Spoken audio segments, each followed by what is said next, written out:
আমার কাছে বাজে সময় নেই। তুমি আমাকে বলো তোমার দাদা আর নম্রতা কি প্ল্যান করছে? ওরা কি পুলিশ কমপ্লেন করতে চাইছে নাকি?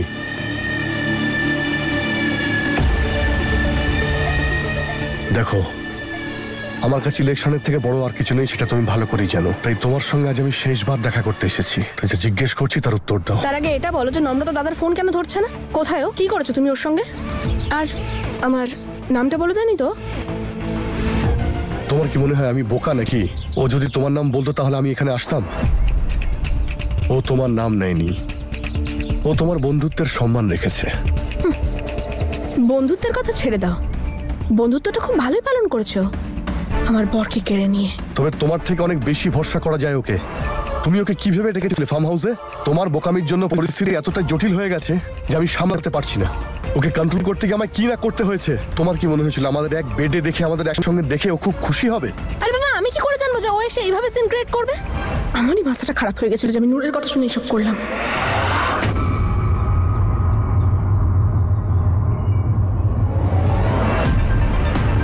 কি বললে তুমি?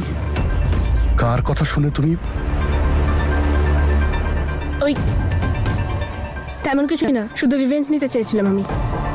আর এই রিভেঞ্জের চক্করে কি জানি আমি কি করে ফেললাম। দেখো, আমিও তোমাকে ভালোবাসি না, প্রতিশোধ নিতে চেয়েছিলাম তোমার দাদার ওপর, যে সবার সামনে আমার আর ভেরোনিকার ব্যাপারে ড্যাডকে বলে দিয়েছিল। ওর জন্য সবার সামনে আমাকে ড্যাড চড় মেরেছিল।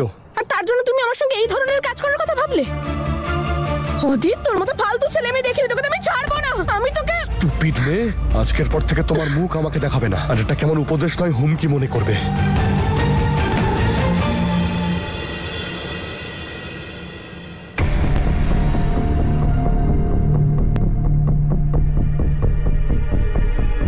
দিদা, নম্রতা সত্যি গুরুদ্বারা গেছে তো? ও আবার গুরুদ্বারার নাম নিয়ে ঈশানের সাথে দেখা করতে চাইনি তো? নূর, এসব কি বলছিস? না না দিদা, আমি সেটা বলতে চাইনি। দেখো না কত দেরি হয়ে গেল, গুরুদ্বারাতে এতক্ষণ। সত্যি নূর ঠিক বলছে, ওই ঈশানকে আমার একটুও ভালো লাগে না। আর তাছাড়া ওর শ্বশুর বাড়িতে গিয়ে ঝামেলা করে এলো, এসব আবার কি? নূর দেখ, আমার মনে হয় তোর যাওয়া উচিত। মানে তোর বাড়িতে সবাই অপেক্ষা করছে। না দিদা, নম্রতা আসুক অন্তত। নম্রতার সাথে দেখা না করে আমার একদম যেতে ইচ্ছা করছে না। নূর, আমি চাই না তুই নম্রতার সামনে আসিস। মা, তুই জানিস দিদা, তুমি এভাবে কথা বলছো কেন আমার সাথে? আমার নম্রতাকে নিয়ে চিন্তা হয়, সেই জন্যই তো আমি এখানে এসেছি। দেখ মা, আমি শুধু এটুকু চাই তুই নম্রতার সামনে আসিস না। তুই জানিস তো, তোকে দেখলে উত্তেজিত হবে, ওর মনে হাজারটা প্রশ্ন আসবে। আর আমি শুধু চাই এখনো শান্ত থাকুক, ওর মাথায় এমন কিচ্ছু না আসুক যাতে উত্তেজিত হয়। আচ্ছা ঠিক আছে, যদি তোমাদের সবার মনে হয় যে আমি এখানে থাকলে নম্রতা কষ্ট পাবে, তাহলে ঠিক আছে, আমি চলে যাচ্ছি। এমনিতেও তোমরা সবাই তো নম্রতার দলেই থাকবে। আমি যতই ভালো করার চেষ্টা করি, এখানে সবাই আমাকে ভুলই বোঝে। ওই যে নম্রতা এসে গেছে।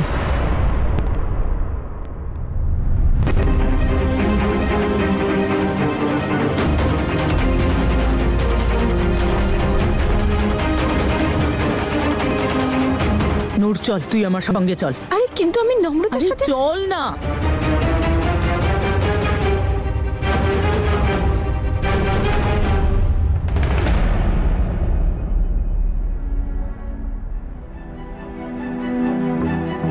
নম্রতা, চলে এসেছিস মা? ভালো লেগেছে ওখানে গিয়ে? হ্যাঁ,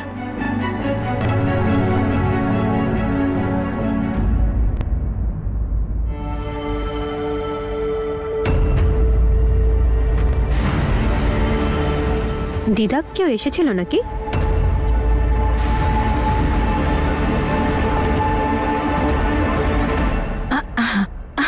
আরে না না রে, ওই আমি আর দিদি বসে চা খাচ্ছিলাম আর গল্প করছিলাম। প্রতিবেশীদের মধ্যে কেউ এসেছিল নাকি? আমার ব্যাপারে কিছু জিজ্ঞেস করছিল?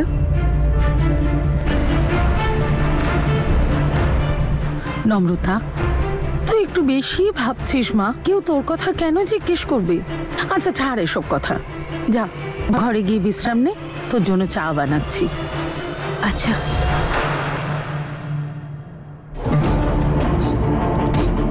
কত বড় নাটকবাজ! এত মিথ্যে আমিও বলি না। বলে কিনা অদি তোকে বেসমেন্টে রেখেছিল, ঘুমের ইঞ্জেকশন দিত। অবশ্য এটা হলেই ভালো হতো। ডাক্তার যদি 2-4টে ইঞ্জেকশন দিত তাহলেই ওর সব ব্যামো সেরে যেত। তার মানে তুমি চাও যে আমাদের নম্রতাকে সাইকিয়াট্রিস্টের কাছে নিয়ে যেতে? এ তুমি কি বলছো গো? না আমাদের নম্রতার কিছু হয়েছে না, উনি সেরকম ডাক্তার। তবে এটুকু তো তুমিও জানো, কিছু একটা আছে যেটা নম্রতার চিন্তা। হয়তো এই ডাক্তারের সাথে দেখা করে আমাদের নম্রতা সবকিছু সহজ করে বুঝতে পারবে। চুপ করো তুমি, আমি এই ব্যাপারে কোনো কথাই বলতে চাই না। নমস্কার। নমস্কার, এসো এসো, ভেতরে এসো, বসো।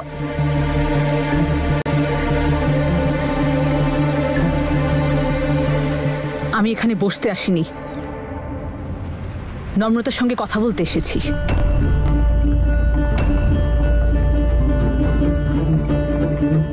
কি ব্যাপার রেণুকা, সব ঠিক আছে তো? কিছু মনে করবেন না, কিন্তু আমার পরিবারে ততদিন পর্যন্ত কোনো কিছুই ঠিক হবে না যতদিন পর্যন্ত নম্রতা না চায়। রেণুকা, এসব কি বলছো তুমি? তাহলে আর কি বলবো? আপনার দেখো নাতনি রেণুকা, তো-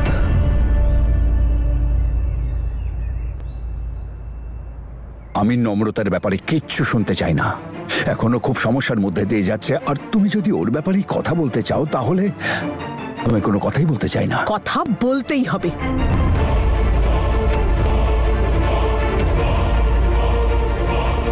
আপনার নাতনির জন্য আমার মেয়ের বিয়ে ভেঙে গেল, আমি চুপ থাকলাম। ঈশানের বাবা আমাদের ছেড়ে চলে গেলেন, আমি তাও কিছু বলিনি। আমার ছেলেটা ওর কথা ভেবে দমাকে কি শেষ হচ্ছে দেখেও আমি মা হয়েও কিছু করতে পারিনি। এবার যখন ও সব কিছু ভুলে জীবনে এগোতে চাইছে, তো নম্রতা সেটাও হতে দিচ্ছে না। ও কিছুতেই আমার ছেলেটা পিছুই ছাড়ছে না। ব্যাস রেণুকা, আমি আমাদের মেয়ে নম্রতাকেও চিনি, আর তোমার ছেলে ঈশানকেও ভালো করে চিনি। আর তোমাকে বলেছি তো, আমি এই সময়ে নম্রতার ব্যাপারে কোনো আলোচনা করতে চাই না। থামো তুমি রেণুকা, নম্রতাকে দোষ দেওয়া বন্ধ করো। আরে যবে থেকে ওর বিয়ে হয়েছে ও ওর অতীতের দিকে ফিরেও তাকায়নি। ও তো নিজের সম্পর্ক বাঁচাতে চেষ্টা করছে। আরে ওর তো সময় নেই তোমার ঈশানের কথা ভাবার। হ্যাঁ, আজ তো প্রচুর সময় ছিল ওর কাছে। গুরুদুয়ারাতে ঈশানের সঙ্গে দেখা করেছিল।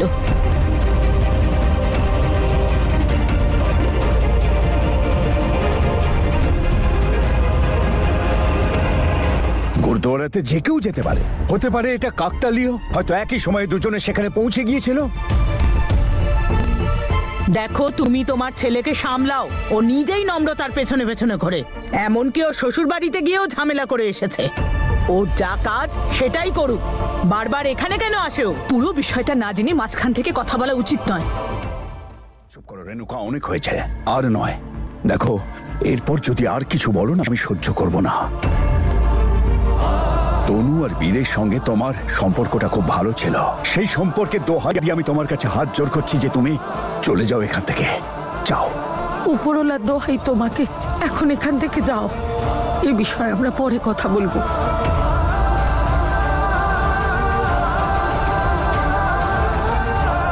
আর কতদিন দাদু দিদা আমার জন্য এভাবে লড়বেন?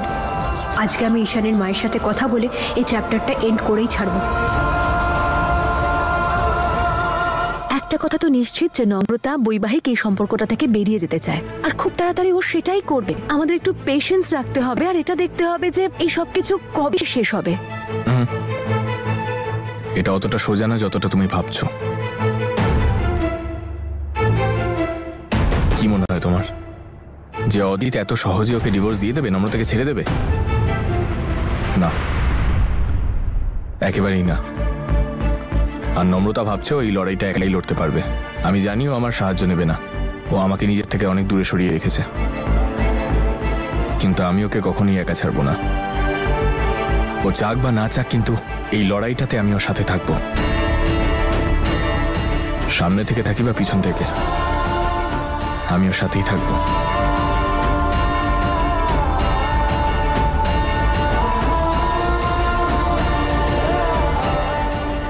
আমিও আপনাদের বয়সের কথা মাথায় রেখে এখান থেকে চলে যাচ্ছি।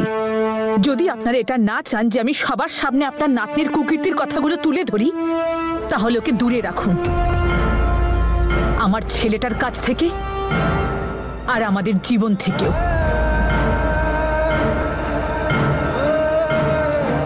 নমস্কার।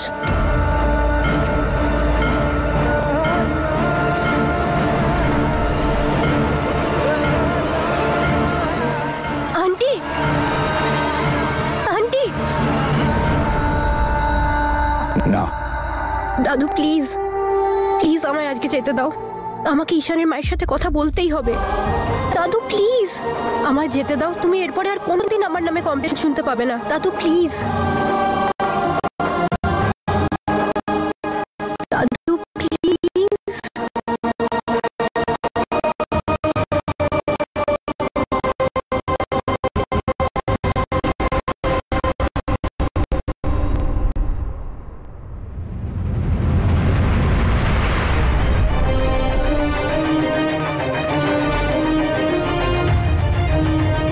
Aunty, auto.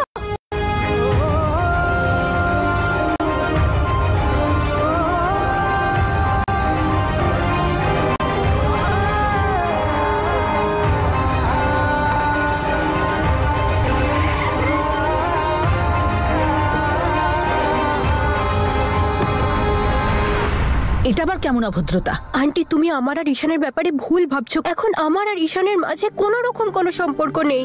তাহলে তুই ওর সাথে গুরুদুয়ারায় কি করছিলি?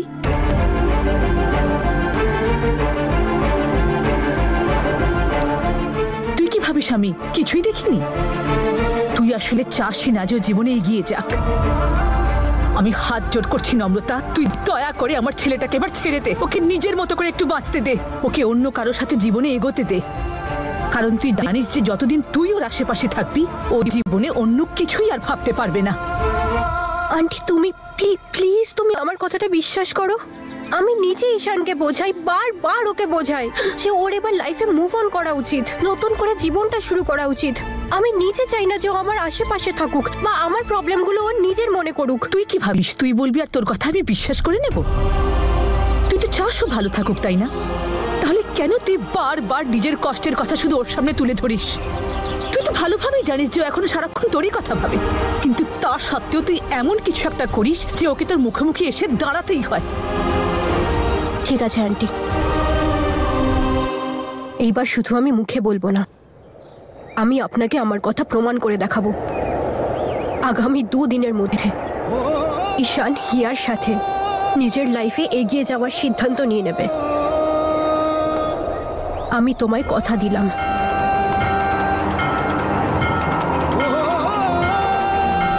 কিন্তু আমি তোর কথায় তখনই বিশ্বাস করব যখন সবকিছু আমার নিজের চোখের সামনে ঘটতে দেখব। তোর প্রতি আমার এই ঘৃণা কোনোদিনই মুছে যাবে না নম্রতা।